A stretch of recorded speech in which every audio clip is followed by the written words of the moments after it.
आज बात करेंगे हम रूल नंबर 6 की। Rule number 6, naming of coordination compound में हमारा रूल नंबर 6 चलेगा भी। 5 तक तो मैंने आपको बता दिए थे। नेक्स्ट है रूल नंबर 6। रूल नंबर 6 क्या कहता है? वो ये कहता है कि जो मेटल है उसके लास्ट में क्या लगेगा? 8 if the complex is negative. अगर कॉम्प्लेक्स कैसा है? अगर कॉम्प्लेक्स आपका जो है एनायनिक कॉम्प्लेक्स है तो जो मेटल है उसके पीछे क्या लगेगा? 8 वर्ड लगता है। हमेशा ध्यान रखना है उसके पीछे कौन सा वर्ड लगता है? 8। ठीक है, तो रूल है हमारा एंडिंग ऑफ नेमिंग ऑफ या नेम ऑफ मेटल एटम।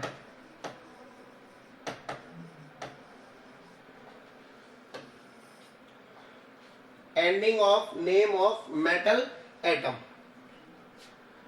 तो उसमें अगर हम बात करें तो हमें ये कह रहा है कि अगर कोई भी हमारा कॉम्प्लेक्स है वो कैटायनिक है, ठीक है, तो आपको हमेशा ध्यान रखना है कैटायनिक है तब तो कोई दिक्कत नहीं है, न्यूट्रल है तो भी कोई दिक्कत नहीं है, तब तो आपको वैसे के वैसे लिखना है। लेकिन if the complex if the complex is anionic, अगर हमारे पास कॉम्प्लेक्स कैसा है? If the complex is anionic then the word 8 is used. तो कौन सा वर्ड यूज किया जाता है? 8 वर्ड यूज किया जाता है अभी। अगर हमारे पास क्या है? अगर हमारे पास कॉम्प्लेक्स कैसा है? एनायोनिक, तो हमेशा ध्यान रखना है सेंट्रल मेटल के पीछे क्या लगेगा? 8 वर्ड लगेगा भाई। ठीक है, और अगर न्यूट्रल मॉलिक्यूल है या फिर क्या है, या फिर कैटायोनिक है, तो आपको कोई वर्ड यूज नहीं करना है, आपको केवल मेटल को एज इट इज लिख देना है। ठीक है, एग्जाम्पल की बात करते हैं। देखो भाई, जैसे हमारे पास एग्जाम्पल है, suppose we have K4NiCN4। For example हमारे पास एग्जाम्पल है K4NiCN4। ये हमारे पास एक कॉम्प्लेक्स है भाई। अब इस कॉम्प्लेक्स को अगर ध्यान से देखोगे आप, तो आप देखोगे कि यहां पर, ठीक है, ध्यान से समझना। देखो इसमें ये निकल जो है, इस निकल की वैलेंसी कितनी है? ऑक्सीडेशन नंबर कितना है? 0 है भाई।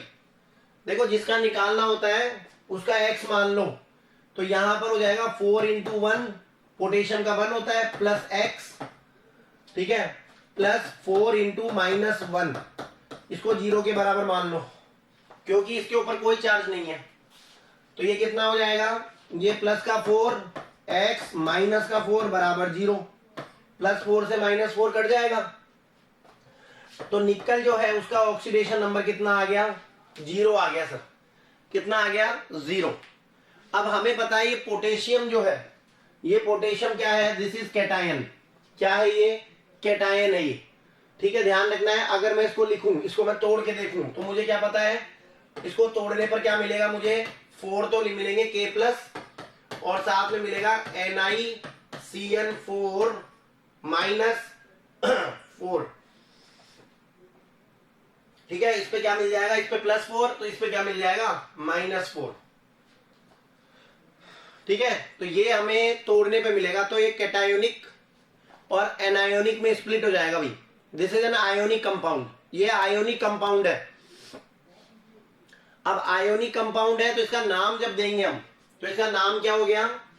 सबसे पहले कैटायन को नाम देते हैं भाई। तो सबसे पहले क्या हो गया? पोटेशियम। पोटेशियम, फिर उसके बाद में टेट्रासाइनिडो। टेट्रा, अब ये नेगेटिव लिगेंड है तो साइनिडो, टेट्रा साइनिडो निकलेट। लास्ट में क्या लगेगा?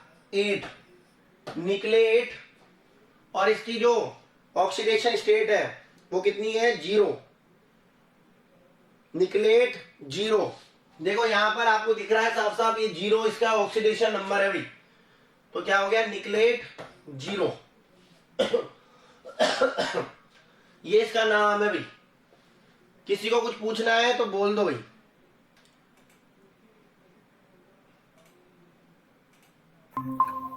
सर दीपक। हाँ दीपक। सर मतलब दीपक को ज्वाइन कर लो। हाँ कर लिया बेटा, कर लिया कर लिया।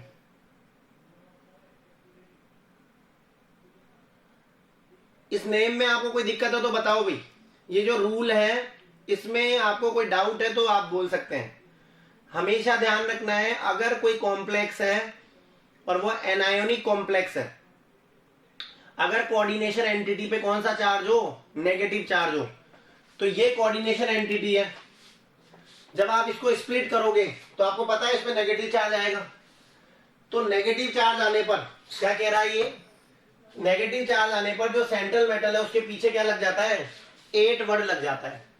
इसीलिए हमने क्या लिखा है, पोटेशियम टेट्रासाइनिडो निकलेट। पार्थ को समझ में आ रहा है क्या? Yes sir. ठीक है बेटा, ओके। नेक्स्ट देखो भाई,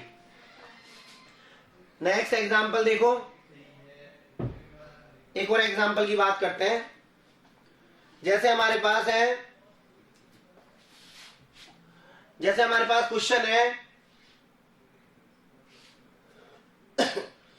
देखो भाई क्वेश्चन हमारे पास जो है वो हो गया हमारे पास Na3COOX3।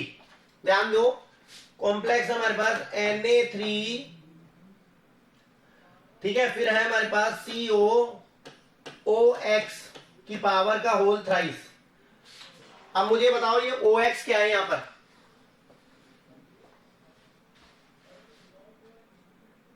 OX कौन सा लिगेंड है? OX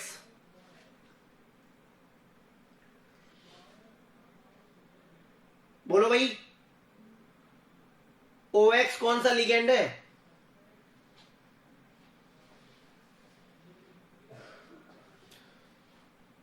ऑक्सीलेटो। अरे अभी तो परसों ही बताया है, ऑक्सीलेटो। और वो भी कितने हैं? 3 है भाई। इसमें डोनर साइड 2 होती है, 2 डोनर साइड होती है इसमें। तो इसका नाम क्या हो गया? सोडियम। सबसे पहले तो सोडियम, फिर उसके बाद में ट्रिस वर्ड यूज करेंगे यहां पर। इसमें डोनर साइड 2 है तो सोडियम, फिर ट्रिस, फिर उसके बाद में ऑक्सीलेटो, कोबाल्ट। अब कोबाल्ट में भी कोबाल्टेट, क्योंकि इसके बाद डोनर साइड 2 होती है तो इसमें टोटल चार्ज हो गया -6। टोटल चार्ज कितना हो जाएगा? -6। तो कॉम्प्लेक्स पे आपको ध्यान रखना है -3 आएगा भाई। अगर मैं इसको तोड़ूंगा तो कैसे तोड़ूंगा? इसको तोड़ूंगा 3 तो Na+ और साथ में क्या आ जाएगा? COOX की पावर 3 और इस पे चार्ज आएगा आपका कितना?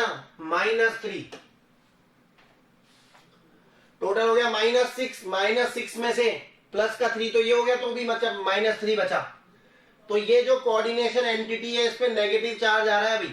तो कोबाल्टेट, तो सोडियम, फिर लगाएंगे हम ट्रिस, फिर ब्रैकेट में इसका नाम लिखेंगे लिगेंड का, ठीक है। तो ऑक्सीलेटो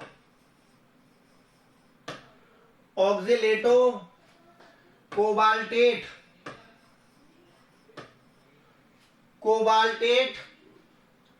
और इसकी वैलेंसी हो गई 3,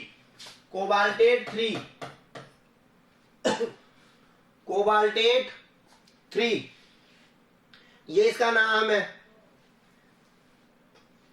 नेक्स्ट एग्जांपल देखो,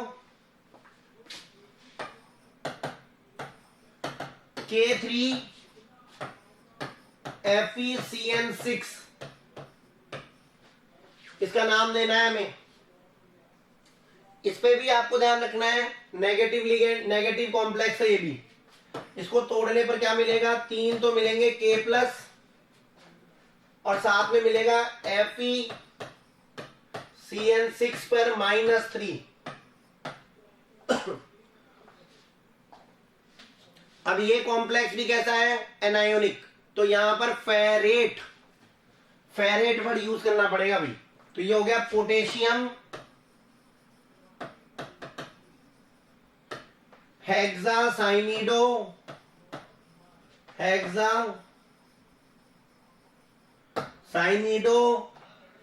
ferret 3, potassium हेक्सासाइनिडो ferret.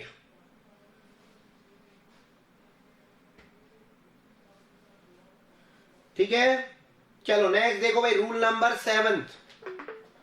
Rule number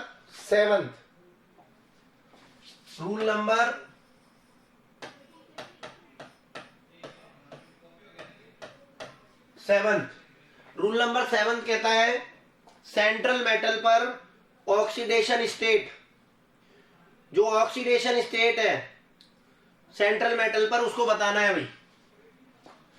ठीक है, assigning of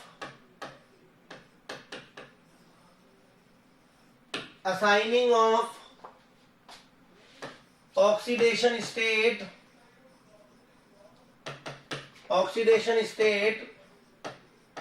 of central metal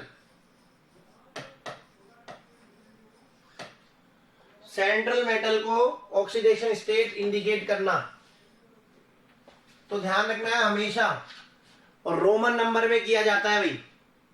oxidation state को हमेशा क्या करा जाता है, रोमन नंबर्स में लिखा जाता है। ठीक है, तो ये ध्यान रखना है भाई। The oxidation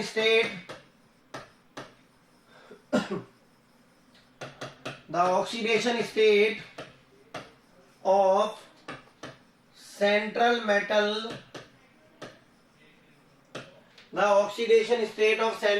atom is indicated by Roman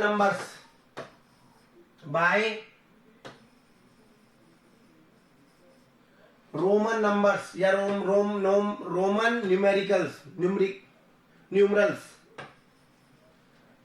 numerals and enclosed in parenthesis,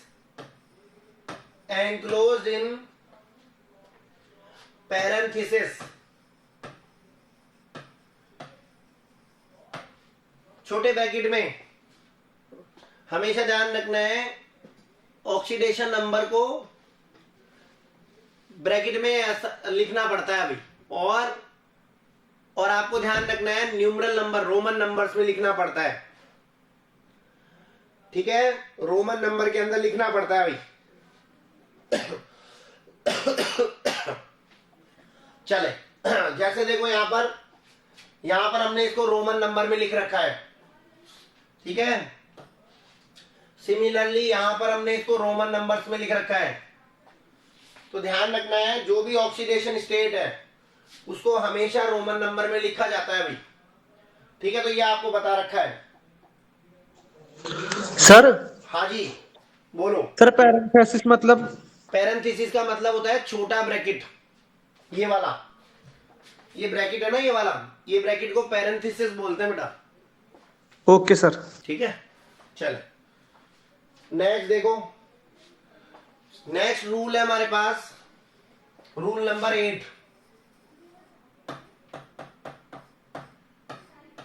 total आपको 8 रूल में आपका जो है नोमेनक्लेचर सही हो जाएगा बिल्कुल।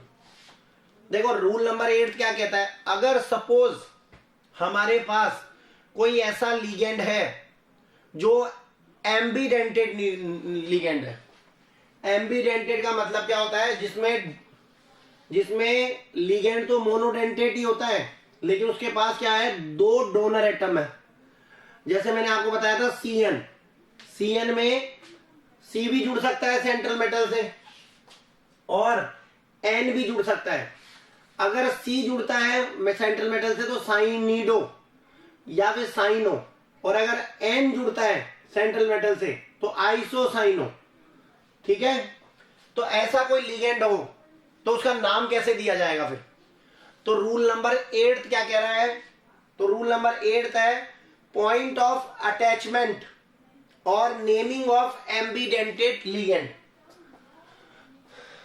पॉइंट ऑफ अटैचमेंट यानी सेंट्रल मेटल से कौन जुड़ा हुआ है, पॉइंट ऑफ अटैचमेंट और नेमिंग ऑफ एम्बीडेंटेड लिगेंड, एम्बीडेंटेड या एम्बीडेंट लिगेंड। अगर हमारे पास लिगेंड ऐसा है जिसके पास दो डोनर साइट है या दो डोनर एटम है, तो हम क्या नाम देंगे उसको। तो जैसे ये कह रहा है, अब एग्जांपल समझो, एग्जांपल से आपको बिल्कुल क्लियर हो जाएगा भाई। जैसे एग्जांपल है मेरे पास, फॉर एग्जांपल CONO2 की पावर 6 और यहां चार्ज है -3, CONO2 की पावर 6 -3। अब इसके दो नाम हो सकते हैं, देखो भाई। अब पहले तो ये देखो, NO2 जो है हो सकता है कोबाल्ट से N जुड़ा हुआ हो, या हो सकता है कि कोबाल्ट से कौन जुड़ा हुआ हो, O जुड़ा हुआ हो। ये दोनों कंडीशन हो सकती है भाई, हमें पता नहीं है, लेकिन हमें ध्यान नहीं है कि भाई नाइट्रोजन जुड़ा हुआ है कोबाल्ट से या ऑक्सीजन जुड़ा हुआ है। बट पॉसिबिलिटीज आर 2, दो पॉसिबिलिटीज हो सकती है। क्लियर है क्या बात यहां तक? Sarita, Kaushiki? Yes sir. Sir ठीक है, तो ध्यान रखना है, ये जो कॉम्प्लेक्स है इसके अंदर ये जो NO2 है ये एम्बीडेंटेड लिगेंड है भाई। इसके बाद दो डोनर एटम है, दोनों ही सेंट्रल मेटल से जुड़ सकते हैं। अगर N जुड़ता है तो हम यूज करते हैं क्या वर्ड, नाइट्रो, और अगर O जुड़ता है तो हम वर्ड यूज करते हैं नाइट्रीटो। तो इसका दो नाम हो सकते हैं भाई, ठीक है, इसके दो नाम हो सकते हैं। पहला नाम हो सकता है इसका, देखो ध्यान से,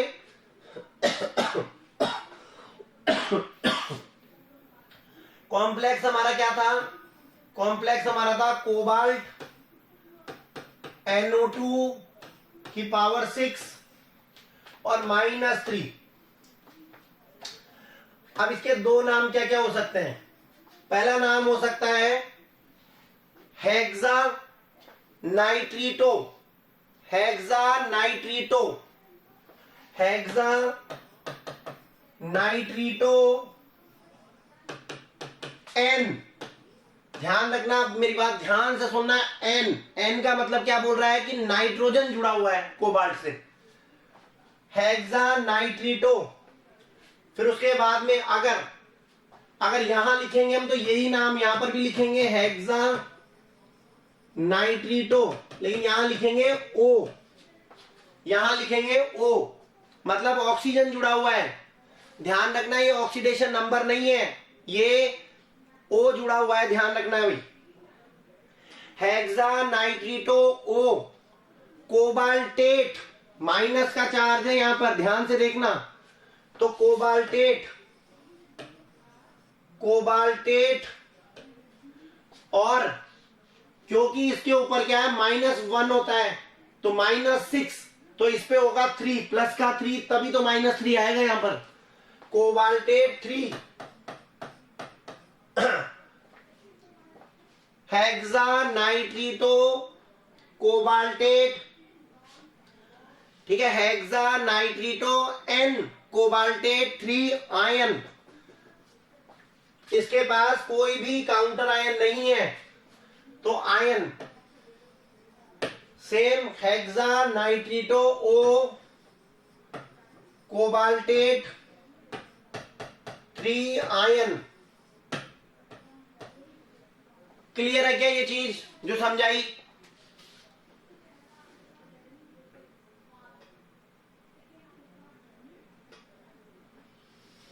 बोलो भाई, समझ में आ गया क्या ये? Yes sir. ध्यान अगर कोई भी ऐसा लिगेंड है जिसके पास 2 डोनर एटम है तो आपको फिर ये देखना पड़ेगा, पॉइंट ऑफ अटैचमेंट बताना पड़ेगा। आपको बताना पड़ेगा कि कोबाल्ट से नाइट्रोजन जुड़ा हुआ है या कोबाल्ट से ऑक्सीजन जुड़ा हुआ है, तो ब्रैकेट के अंदर लिखना पड़ेगा आपको N जुड़ रहा है या O जुड़ रहा है। क्लियर है? चले नेक्स्ट है एब्रीवेशंस। क्या क्या हम एब्रीवेशंस यूज करते हैं नेमिंग देते समय? Abbreviations for complicated molecules, rule number 9। Abbreviations मैंने आपको पहले भी बता दी थी। एब्रीवेशंस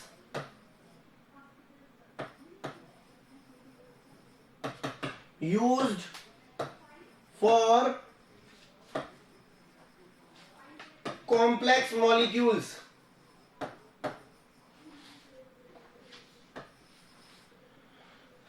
जितने भी आपके कॉम्प्लेक्स कंपाउंड्स हैं, मॉलिक्यूल्स है, कॉम्प्लिकेटेड मॉलिक्यूल्स है, उनके लिए कौन कौन से एब्रीवेशंस काम में लिए जाते हैं? नंबर 1, पहला अगर ध्यान दें तो पहला मैंने आपको बताया था इथेन 1,2 डाईअमीन। इसके लिए हम यूज करते हैं ईएन यूज करते हैं भाई इसके लिए, इथाइलिन डाईअमाइन के लिए। पाइरिडीन के लिए पीवाई, पाइरिडीन।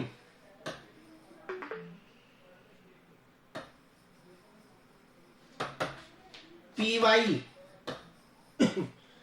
पाइरिडीन के लिए पीवाई। एसिटाइल एसीटेनोट, एसिटाइल एसीटेनोट, एसिटाइल एसीटोनेट, इसके लिए यूज करते हैं AC AC AC AC. Oxalate अभी आया था, ऑक्सिलेट OX, ऑक्सिलेट के लिए OX। नेक्स्ट है glycinate, glycinate ion GLY, GLY। इसके अलावा डाई इथाइलिन ट्राईअमीन। नेक्स्ट है डाई इथाइलिन ट्राईअमीन। इसके लिए हम लेते हैं डाईइन, डाईइन। इसी तरह try ethyl tetrammine, try ethylene tetrammine. इसके लिए लेते हैं हम ट्राईइन। तो ये कुछ शॉर्ट फॉर्म्स है भाई, कुछ एब्रीवेशंस है जो आपको याद रखनी है। वैसे मैंने आपको पूरा चार्ट बनवाया था, उसमें आपको एब्रीवेशंस लिखवाई थी मैंने, ठीक है। देखो भाई कुछ क्वेश्चंस की प्रैक्टिस करते हैं अब हम, ठीक है। प्रैक्टिस क्वेश्चन की करते हैं। राइट, जैसे हमारे पास है right the formulas of following coordination compounds.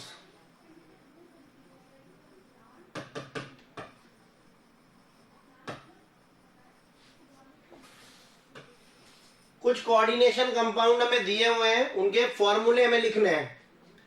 पहला हमारे पास है tetra amine di aqua cobalt 3 chloride.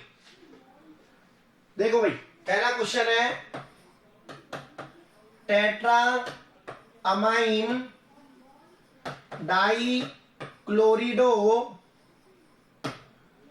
टेट्राअमाइन di aqua है भाई, di aqua cobalt 3 tetraamine di aqua cobalt 3 chloride. हमें इसका फॉर्मूला बनाना है भाई। अब हमें पता है सबसे पहले किसको लिखते हैं हम, सेंट्रल मेटल को। तो कोबाल्ट को लिखेंगे सबसे पहले, ये रहा कोबाल्ट स्क्वायर ब्रैकेट के अंदर। फिर हम लिगेंड्स को लिखते हैं भाई अल्फाबेटिकली। तो देखो टेट्राअमाइन डाई एक्वा, तो सर टेट्राअमाइन का मतलब 4 तो NH3 है और डाई मतलब 2 H2O है, और फिर उसके बाद में क्लोराइड है तो Cl आएगा। अब इसकी वैलेंसी कितनी है, 3, और हमें पता है दोनों जो लिगेंड्स है अंदर वो 0 चार्ज के हैं। तो 0 चार्ज के हैं तो क्या होगा, इस पे 3 कब आएगा, जब Cl कितने होंगे, 3 होंगे, क्योंकि इसका 0 इसका भी 0। तो कोबाल्ट पे 3 चार्ज कब आएगा, जब Cl कितने होंगे, 3 होंगे। ये फॉर्मूला है भाई इसका। एनी प्रॉब्लम, बोलो पार्थ। No sir. ठीक है, सेकंड क्वेश्चन देखो। सेकंड क्वेश्चन है पोटेशियम टेट्रासाइनिडो निकलेट 2। पोटेशियम टेट्रासाइनिडो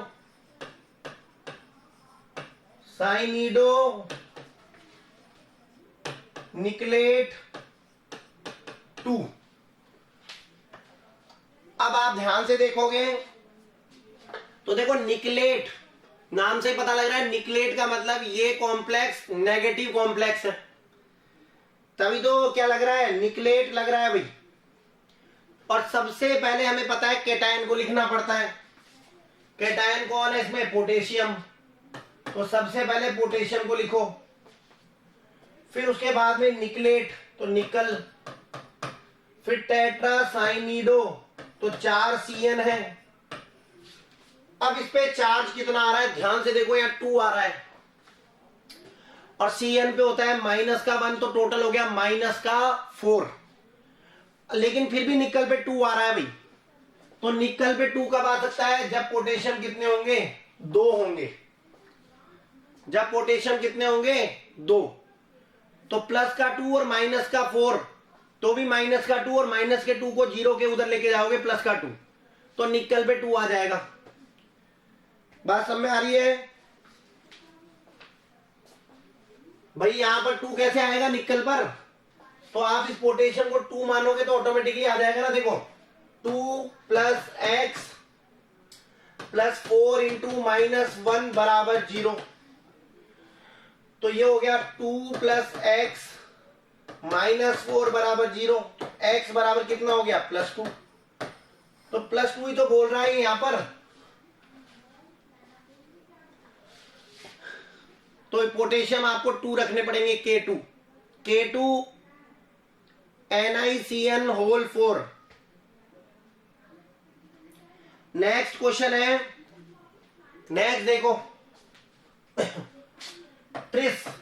सबसे पहले बोला है ट्रिस, मतलब कोई ऐसा लीगेंड है जिसके अंदर पहले से ही डाई ट्राई वर्ड यूज हो रखा है, मतलब मल्टीडेंटेड लीगेंड है ट्रिस। फिर नाम दे रखा है इथेन 1,2 डाइअमीन, यानी EN है भाई, EN कितना है, वो भी 3। Trans ethane 1,2 diamine chromium 3 chloride, chromium 3 chloride, इसका नाम लिखना है। तो सबसे पहले दिमाग में फिट करो फिर कि सर क्रोमियम आएगा सबसे पहले, कौन आएगा, क्रोमियम। तो ये आ गया क्रोमियम Cr।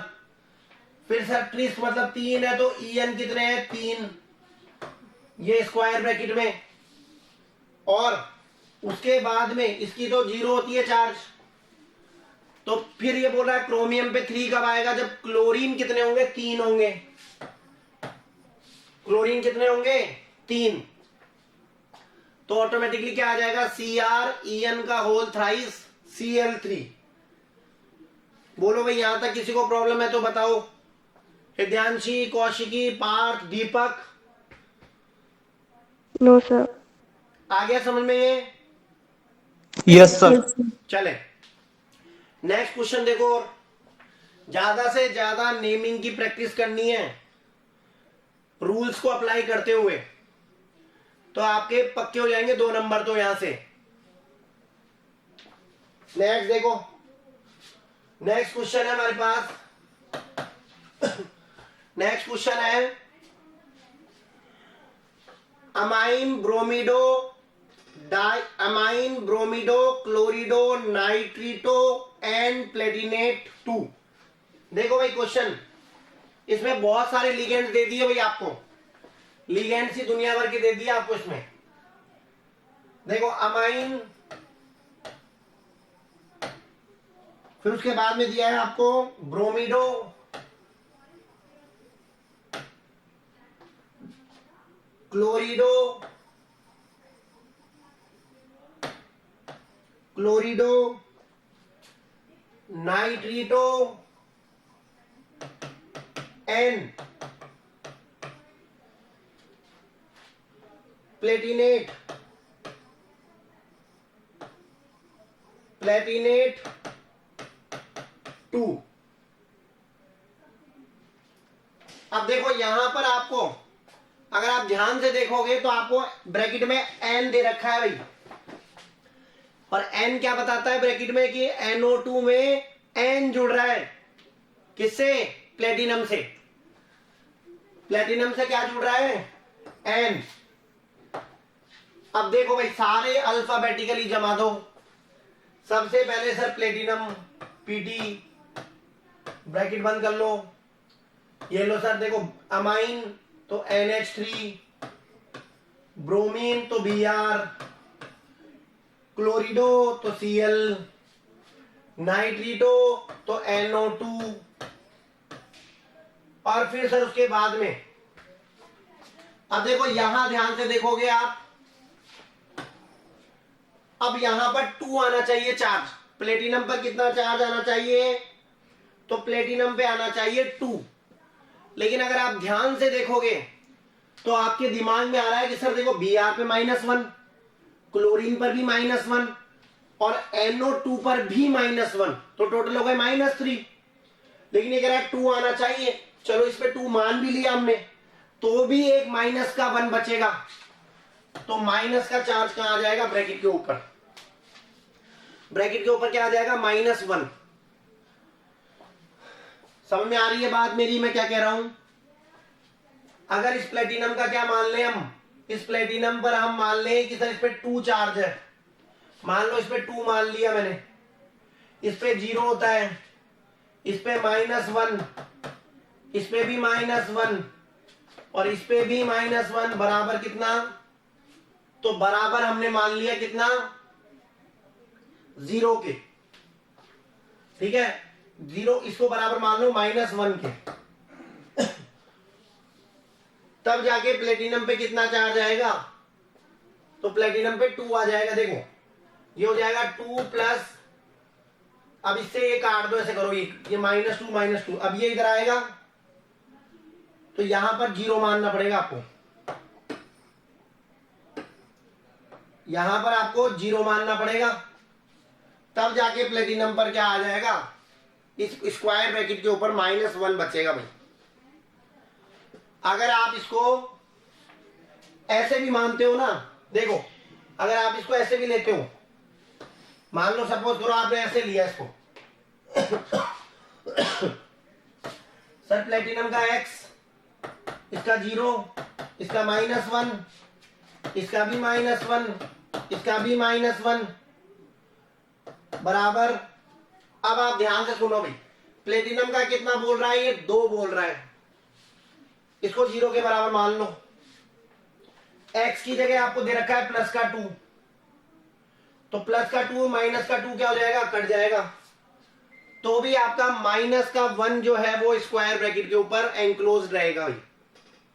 यानी ये आपकी ये कौन सी एंटिटी है, नेगेटिव। वैसे भी बता सकते हो आप, सर देखो प्लेटिनेट क्या लग रहा है सर, 8 वर्ड लग रहा है। 8 वर्ड कब लगता है, जब कॉम्प्लेक्स कैसा हो, नेगेटिव। नेक्स्ट देखो भाई, नेक्स्ट क्वेश्चन है, नेक्स्ट क्वेश्चन देखो, डाइक्लोरिडो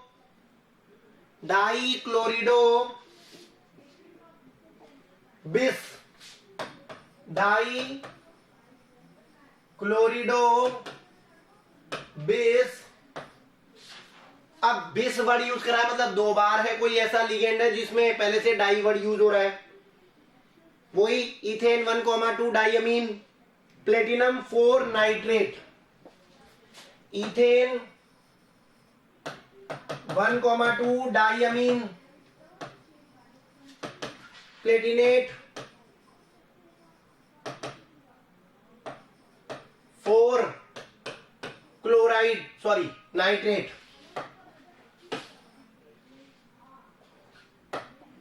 प्लेटिनेट नाइट्रेट 4 नाइट्रेट, ये कॉम्प्लेक्स है भाई हमारा। Dichlorido bis ethane 1,2 diamine platinum 4, platinum है, प्लेटिनेट नहीं है, प्लेटिनम है, प्लेटिनम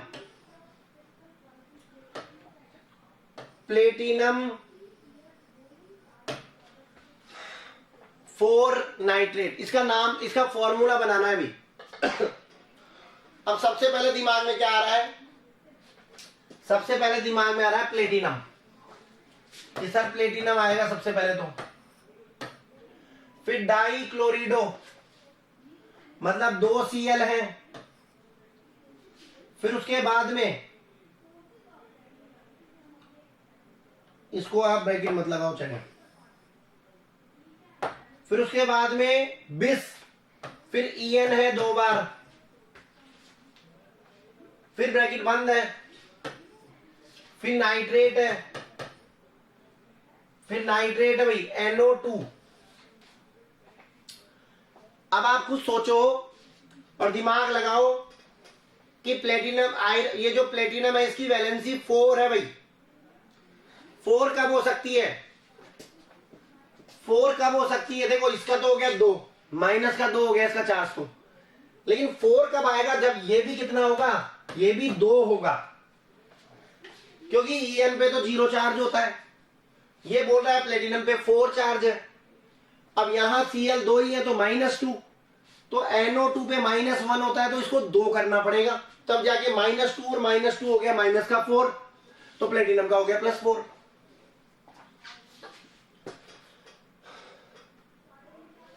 ठीक है, चले भाई नेक्स्ट फिर हमारा टॉपिक रहेगा, अब आगे हमारा जो टॉपिक रहेगा वो रहेगा isomerism. Isomerism in coordination compounds. हमारी जो मंडे को क्लास होगी, ठीक है, उसमें आपको ध्यान रखना है आइसोमेरिज्म इन कोऑर्डिनेशन कंपाउंड्स हमारा टॉपिक रहेगा भाई। If you have any doubt, अगर आपको कोई डाउट हो तो आप इजीली पूछ सकते हैं भाई, ठीक है।